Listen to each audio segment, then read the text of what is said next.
Hello दोस्तों, BVM ज्ञान अड्डा 2 में आपका एक बार फिर स्वागत है। मैं मुकेश कुमार फिर लेके आया हूँ आप सबके सामने PDF ITI इलेक्ट्रीशियन ट्रेड से। एक के बाद एक PDF हम प्रोवाइड करते रहेंगे, बस इसी तरह आपका सपोर्ट मिलता रहे। जो भी दिक्कत हो कमेंट बॉक्स में जाके कमेंट करें, तो उसके बाद उस टॉपिक पे हम वीडियो बनाएंगे। चलिए तो देखते हैं पहला क्वेश्चन। जिस विधि से DC जनित्र में विद्युत वाहक बल प्रेरित होता है वह क्या कहलाता है? गतिज।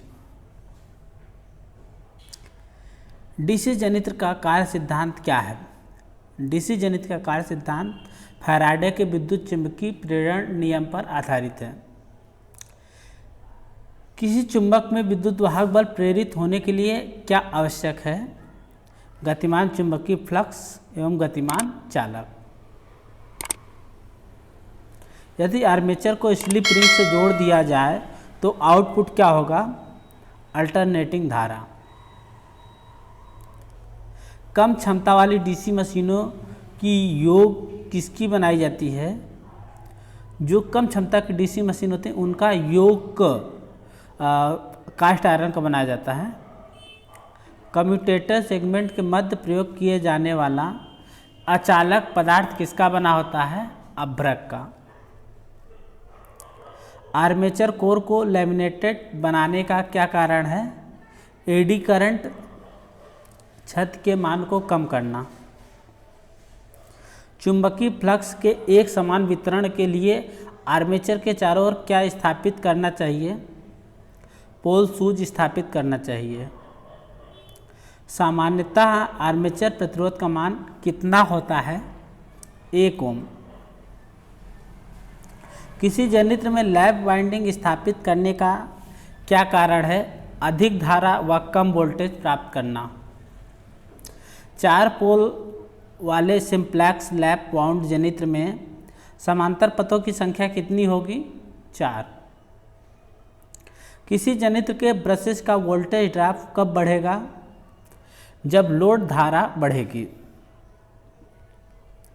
किसी DC मशीन के असंतृप्त पोल पर आर्मेचर रिएक्शन का क्या प्रभाव होगा?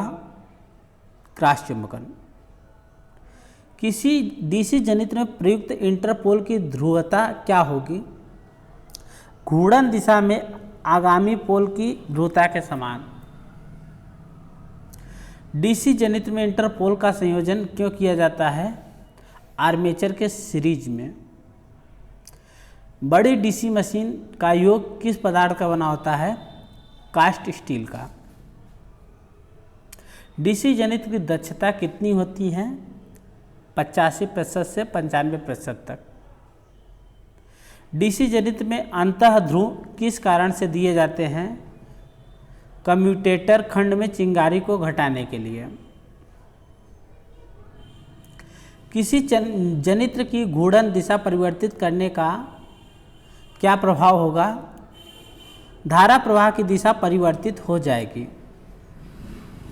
DC जनित्र में वोल्टेज निर्माण नहीं होने का मुख्य कारण क्या है? ब्रश उसकी संपर्क में नहीं है।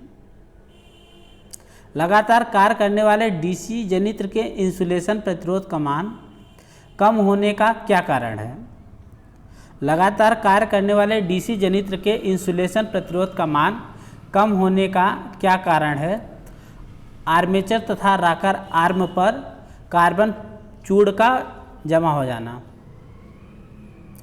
एक DC जनित्र में ब्रश का तनाव उसके कार्य के लिए बहुत महत्वपूर्ण होता है। अत्यधिक ब्रश प्रभाव से क्या होगा? फिर से क्वेश्चन। एक DC जनित्र में ब्रश का तनाव उसके कार्य के लिए बहुत महत्वपूर्ण होता है। अत्यधिक ब्रश प्रभाव से क्या होगा? कम्यूटेटर अतितप्त होगा एवं सतह घिस जाएगी। DC जनित्र की वोल्टेज को बढ़ाने की सरल विधि क्या है? घूर्णन गति को बढ़ाना। DC जनित्र में ब्रश का विस्थापन क्यों किया जाता है? क्रॉस चुंबकीय प्रभाव को उदासीन करने के लिए।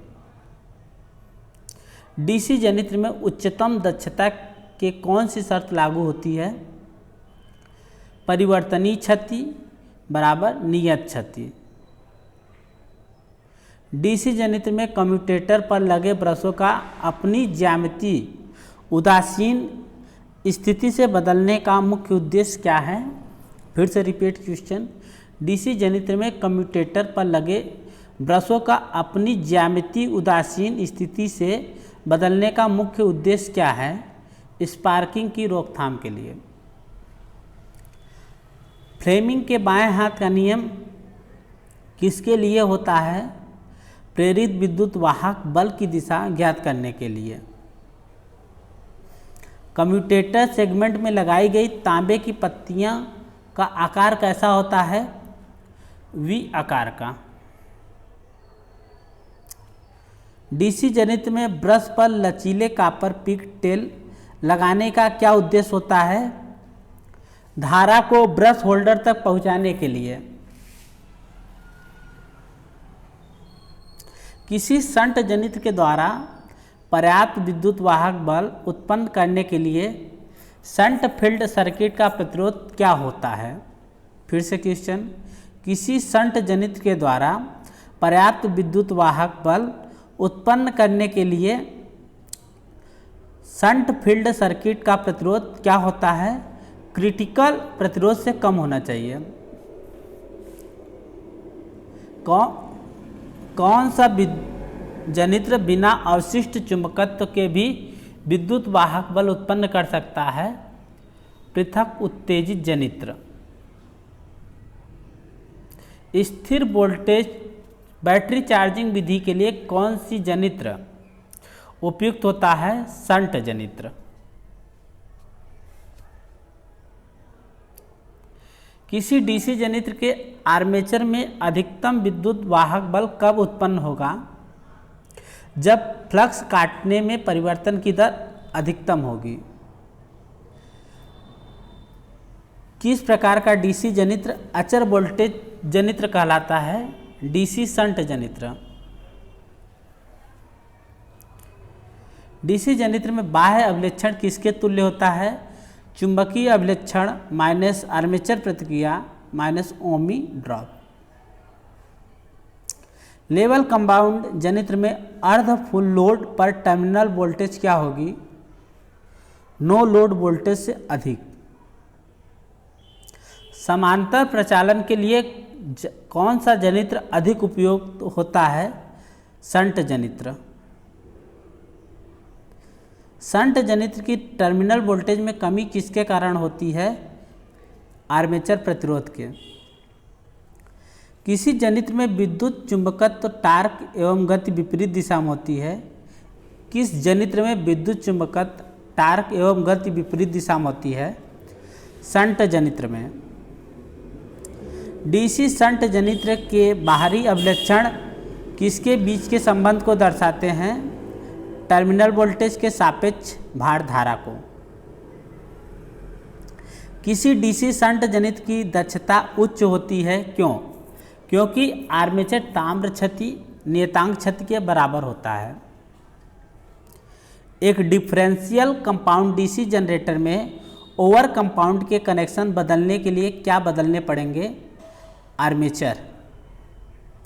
फिर से क्वेश्चन।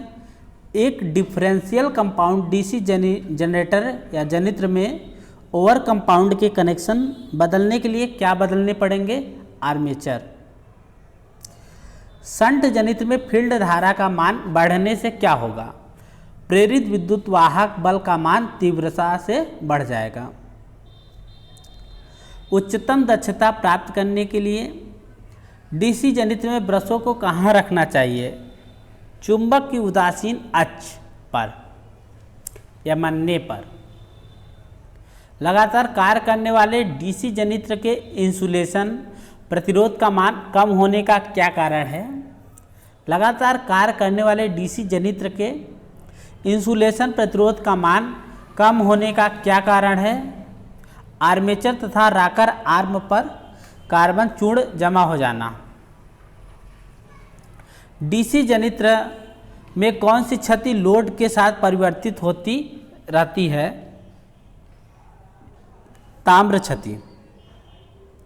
एक डीसी जनित्र में यदि क्षेत्र परिपथ प्रतिरोध चरम प्रतिरोध से अधिक हो तो क्या होगा? जनित्र वोल्टेज नहीं निर्मित करेगा। एक डीसी जनित्र में यदि क्षेत्र परिपथ प्रतिरोध चरम प्रतिरोध से अधिक हो तो क्या होगा? जनित्र वोल्टेज नहीं निर्मित करेगा। डीसी जनित्र आर्मेचर के रफ कम्यूटेशन को किसके द्वारा कम किया जा सकता है? कम प्रतिरोध वाले ब्रश प्रयोग करके। एडी धारा क्षति कुल क्षति का कितने प्रतिशत होता है? 20 से 30%। फील्ड पोल के नीचे वायु गैप की तुलना में इंटरपोल के नीचे वायु गैप कैसा होता है? जनित्र तथा मोटर दोनों में अधिक होता है। डीसी मोटर के आर्मेचर ड्रम को लेमिनेटेड क्यों बनाया जाता है? जिससे कि एडी धारा क्षति का मान कम रहे। डीसी मोटर या जनित्र में डमी कॉइल प्रयोग करने का उद्देश्य क्या होता है? आर्मेचर में यांत्रिक संतुलन स्थापित करने के लिए। डीसी मोटर की घूर्णन दिशा अर्थात चालक की गति की दिशा ज्ञात करने के लिए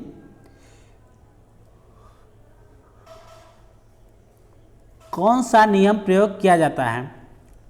डीसी मोटर की घूर्णन दिशा अर्थात चालक की गति की दिशा ज्ञात करने के लिए कौन सा नियम प्रयोग किया जाता है? फ्लेमिंग के बाएं हाथ का नियम। यदि किसी डीसी मोटर के सप्लाई टर्मिनल्स को आपस में बदल दिया जाए तो क्या होगा? मोटर की घूर्णन दिशा वही रहेगी। किसी डीसी मोटर की विशेषताओं में बिना किसी परिवर्तन के उसकी घूर्णन दिशा परिवर्तित करने के लिए क्या करना पड़ेगा? किसी डीसी मोटर की विशेषताओं में बिना किसी परिवर्तन के उसकी घूर्णन दिशा परिवर्तित करने के लिए क्या करना पड़ेगा? आर्मेचर वाइंडिंग के संयोजन परिवर्तित करना पड़ेगा।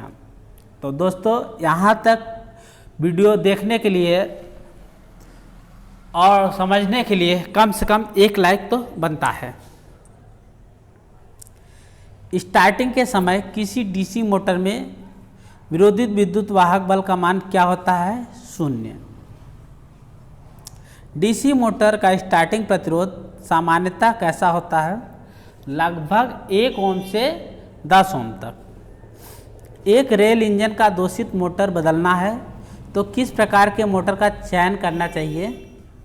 डीसी श्रेणी मोटर। जब कोई रेलगाड़ी पहाड़ी ढलान पर चलती है तो उसकी डीसी मोटर कैसा कार्य करती है? डीसी सीरीज जनित्र के समान। फिर से क्वेश्चन, जब कोई रेलगाड़ी पहाड़ी ढलान पर चलती है तो उसकी डीसी मोटर कैसा कार्य करती है? डीसी सीरीज जनित्र के समान। डीसी सीरीज मोटर को बिना लोड लगाए स्टार्ट करने का क्या प्रभाव होगा? घूर्णन गति तीव्रता से बढ़ेगी। यदि आपको एक दोषपूर्ण मोटर बदलना है, इलेक्ट्रिक लोकोमोटिव के किस प्रकार की मोटर को आप चुनेंगे? DC series motor. फिर से क्वेश्चन एक बार, आपको एक दोषपूर्ण मोटर बदलना है, इलेक्ट्रिक लोकोमोटिव के किस प्रकार की मोटर को आप चुनेंगे? DC series motor. लिफ्ट में कौन सी डीसी मोटर को वरीयता देते हैं? डीसी सीरीज मोटर को। लिफ्ट में कौन सी डीसी मोटर को वरीयता देते हैं? DC series motor. Electric traction में प्रयोग होने वाला मोटर कौन सा है? DC series motor. एक शंट मोटर निर्धारित उत्तेजन पर एक स्थिर बल आघूर्ण प्रदान करने पर मोटर की गति क्या होगी? एक शंट मोटर निर्धारित उत्तेजन पर एक स्थिर बलाघूर्ण प्रदान करने पर मोटर की गति क्या होगी? दुगनी हो जाएगी। यदि शंट मोटर की सप्लाई वोल्टेज 20% तक बढ़ जाती है तब किसका मान घटेगा? फुल लोड का। डीसी शंट मोटर का प्रयोग किस में होता है? मशीन उपकरण ड्राइव के साथ। डीसी शंट मोटर पर लोड बढ़ने से उसकी गति पर क्या प्रभाव पड़ेगा? उसकी गति कुछ घट जाएगी। किस प्रकार की डीसी मोटर एलिवेटर के लिए प्रयोग की जाती है? DC cumulative compound motor. Cumulative compound DC motor में लोड बढ़ाने से क्या होगा? घूर्णन गति घटती है। Shearing machine, punch machine, press machine, elevator, conveyor एवं रोलिंग मिल के लिए सर्वाधिक उपयोगी मोटर कौन सी है? Shearing machine, punch machine, press machine, elevator, conveyor एवं रोलिंग मिल के लिए सर्वाधिक उपयोगी मोटर कौन सी है? Cumulative compound motor. DC motor के साथ प्रयुक्त स्टार्टर का मुख्य कार्य क्या है? स्टार्टिंग धारा को सीमित करना। मोटर की घूर्णन गति के नियंत्रण के लिए टैप्ड फील्ड नियंत्रण विधि का प्रयोग किस मोटर में किया जाता है? डीसी सीरीज मोटर में। सीरीज क्षेत्र डाइवर्ट गति नियंत्रण विधि मुख्य रूप से किसके लिए प्रयोग की जाती है? फिर से, सीरीज क्षेत्र डाइवर्ट गति नियंत्रण विधि मुख्य रूप से किसके लिए प्रयोग की जाती है? विद्युत रेलगाड़ी में। गति नियंत्रण की सीरीज समांतर विधि का प्रयोग किस मोटर में किया जाता है? सीरीज मोटर में। इंसुलेशन प्रतिरोध किसमें मापा जाता है? मेगा ओम में। यदि किसी कार्यरत डीसी सीरीज मोटर की फील्ड वाइंडिंग अचानक ओपन सर्किट हो जाए तो क्या होगी? यदि किसी कार्यरत डीसी सीरीज मोटर की फील्ड वाइंडिंग अचानक ओपन सर्किट हो जाए तो क्या होगा? मोटर रुक जाएगी। वैद्युतिक मोटर की बियरिंग द्वारा अत्यधिक शोर उत्पन्न करने का क्या कारण होता है? ग्रीस न होना। जिस मोटर को सबसे कम अनुरक्षण की आवश्यकता होती है वह कौन सा है? Squirrel cage induction motor.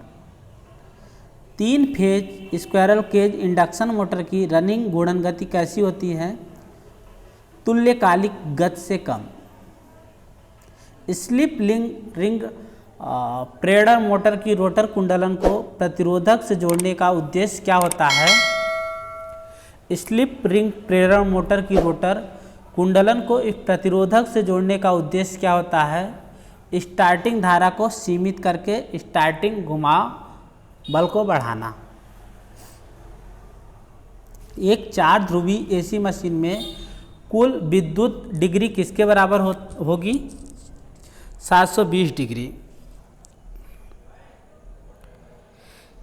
Slip ring प्रेरण मोटर में प्रयुक्त तीनों वाइंडिंग का संयोजन सामान्यतः कैसा होता है?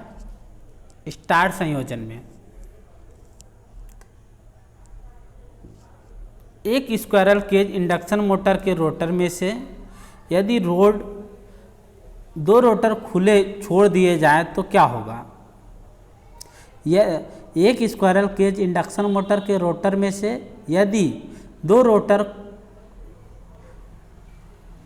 खुले जाए तो क्या होगा? बहुत कम चाल पर शोर के साथ चलेगा। स्लिप रिंग इंडक्शन मोटर में स्टार्टर का उपयोग क्यों किया जाता है? रोटर प्रतिरोध स्टार्ट के लिए। यदि इंडक्शन मोटर पर पूर्ण भार से अधिक भार डाला जाए तो इसकी स्लिप बढ़ने के साथ साथ और क्या असर पड़ेगा? यदि इंडक्शन मोटर पर पूर्ण भार से अधिक भार डाल दिया जाए तो इसकी स्लिप बढ़ने के साथ साथ और क्या असर पड़ेगा? धारा भी बढ़ेगी। 3 फेज मोटरों पर एक कलायन का क्या प्रभाव होगा यदि वह मोटर के स्टार्टिंग के समय घटित है? 3 फेज मोटरों पर एक कलायन का क्या प्रभाव होगा यदि वह मोटर के स्टार्टिंग के समय घटित है, चालू नहीं होगी या रुक जाएगी? किसी एकल फेज प्रेरण मोटर में घूर्णी चुंबकीय क्षेत्र कितने कोण पर प्रस्तावित होता है? 120 डिग्री पर। लोड के लिए उपयुक्त मोटर जहां अचर चाल की आवश्यकता होती है वह क्या कहलाता है? प्रेरण मोटर। किसी 3 फेज प्रेरण मोटर के स्टार्टर में उत्पन्न चुंबकीय क्षेत्र किस चाल पर गति करती है? सिंक्रोनस चाल पर। एचपी से अधिक क्षमता वाली प्रेरण मोटर को सीधे लाइन से चलाने की सलाह क्यों नहीं दी जाती है? स्टार्टिंग बल आघूर्ण कम होता है। 3 HP से अधिक क्षमता वाली प्रेरण मोटर को सीधे लाइन से चलाने की सलाह क्यों नहीं दी जाती है? स्टार्टिंग बल आघूर्ण बहुत कम होता है।